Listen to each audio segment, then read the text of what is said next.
કાલે તો સુરતમાં બહુ જ વરસાદ હતો અને વરસાદ પડે એટલે બધા જ ગુજરાતીઓના ઘરમાં ભજીયા તો જરૂર બને, પણ ઓચિંતા વરસાદના લીધે ઘરમાં કંઈ પણ નહોતું અને કંઈ તીખું અને ટેસ્ટી કુરકુરું ખાવું હતું, એટલે મેં ફ્રીજમાં પડેલી કોબીમાંથી જ તે સરસ મજાના ભજીયા બનાવ્યા, જે બાળકોને ને મને ખૂબ જ ભાવ્યા.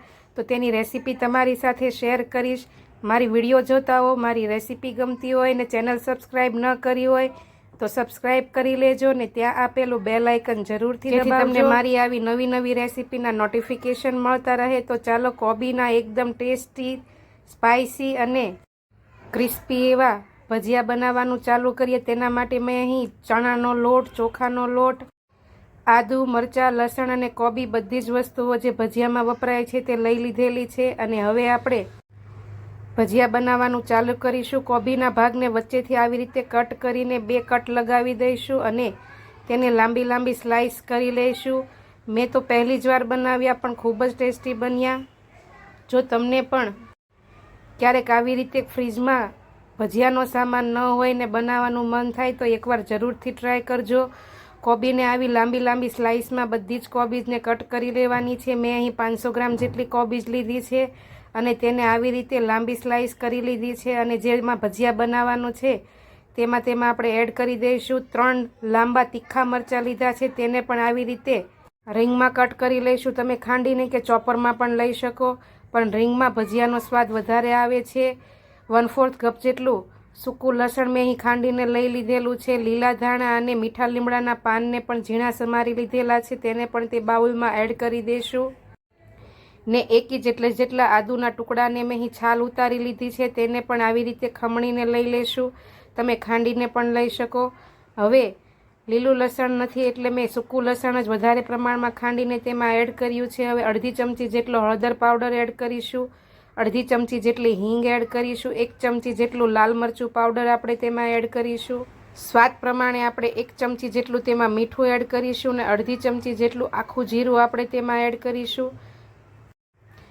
1 ચમચી જેટલો અજમો આપણે હાથથી મસળીને તેમાં એડ કરીશું અને અડધી ચમચી જેટલી વરિયાળીને આવી જ રીતે હાથથી મસળીને તેમાં એડ કરીશું. જીરું, વરિયાળી અને અજમાનો સ્વાદ આ ભજીયામાં ખૂબ જ સરસ આવે છે, એટલે જરૂરથી નાખવો, પણ જો ન ગમતો હોય તો તમે સ્કીપ પણ કરી શકો. હવે આ બધા જ મસાલાઓને કોબીજમાં આપણે પહેલાં ચમચાથી મિક્સ કરી દઈશું, જેથી મીઠાના લીધે તેમાં થોડું પાણી છૂટી જાય અને કોબીજ થોડીક નરમ પડી જાય, એટલે જ્યારે લોટ ભેળવીએ ત્યારે વધારે પાણીની જરૂર ન પડે. 1 કપ જેટલો ચણાનો બેસન મેં લઈ લીધો છે અને 1/4 કપ જેટલો ચોખાનો લોટ એડ કરીશું. ચોખાના લોટથી આ ભજીયા એકદમ સરસ એવા ક્રિસ્પી બનશે.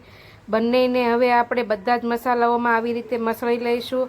હાથથી આપણે બરાબર મિક્સ કરીશું અને પછી જરૂર પૂરતું થોડું પાણી એડ કરીશું. લગભગ માને 1/4 કપ જેટલું પાણીની જરૂર પડી છે અને એટલા જ પાણીમાં સરસ એવું બેટર તૈયાર થઈ ગયું છે. ભજીયા પડે એવું તમે જુઓ તેમ કોબીજનો ભાગ વધારે અને લોટનો ભાગ ખાલી કોબીજને મિક્સ કરવા પૂરતો જ લીધો છે. તો સરસ એવું બેટર તૈયાર થઈ ગયું છે ને હવે આપણે ગેસની ફ્લેમ ઓન કરીને મીડિયમ ટુ હાઈ ગેસની ફ્લેમ ઉપર આપણે તેલને ગરમ કરવા માટે મૂકી દઈશું. તેલ સરસ એવું ગરમ થઈ જાય એટલે તેમાં આપણે હાથથી આવી રીતે નાના નાના ભજીયા પાડીશું. ગેસની ફ્લેમ મીડિયમ ટુ હાઈ રાખવાની છે, લો નહીં, નકર તમારા ભજીયા તેલ પી જશે અને કાચા રહેશે અંદરથી. આવી રીતે મીડિયમ ટુ હાઈ ગેસની ફ્લેમ ઉપર જ આપણે ભજીયા પાડીશું અને ઉપરથી બબલ્સ આવતા બંધ થઈ જાય એટલે આપણે ચમચીથી ઉપર નીચે કરીને બધા જ ભજીયાને બંને બાજુ એકદમ ગોલ્ડન ક્રિસ્પી થાય ત્યાં સુધી તળી લેવાના છે. એકદમ બ્રાઉન કલરના થઈ જશે ત્યાં સુધી તળાવા દેવાના છે અને ગેસની ફ્લેમને આપણે છેક સુધી હાઈ રાખવાની છે, લો નથી કરવાની કે મીડિયમ પણ નથી કરવાની. ભજીયા તમારા એકદમ ક્રિસ્પી થશે, સહેજ પણ તેલ નહીં રહે અને ટેસ્ટી અને ક્રિસ્પી બનીને તૈયાર થઈ જશે. જો તમે પણ ક્યારે આ રીતે કોબીના ભજીયા ટ્રાય ન કર્યા હોય તો એકવાર જરૂરથી કરજો, બધાને જ બહુ ભાવશે.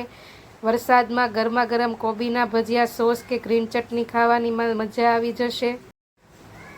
આવી રીતે સરસ એવા ગોલ્ડન ક્રિસ્પી થઈ જાય એટલે આપણે તેને જારાથી બહાર કાઢી લઈશું અને બાકીના ભજીયાને પણ આવી જ રીતે તળી લેવાના છે. રેસીપી ગમી હોય તો વધુમાં વધુ શેર કરજો અને કોમેન્ટમાં જરૂરથી બનાવજો. તમે શેના ભજીયા બનાવો છો તે જરૂરથી કહેજો. તો ચાલો આવતીકાલના રેસીપી બ્લોગમાં નવી રેસીપી સાથે અને યુનિક રેસીપી સાથે ફરી મળીશું. અને હા, મારી આ નવી રેસીપી તમને કેવી લાગી તે કોમેન્ટમાં જરૂરથી બતાવજો. અમને તો બહુ જ મજા આવી ખાવાની. તો ચાલો આવજો. જય શ્રી કૃષ્ણ.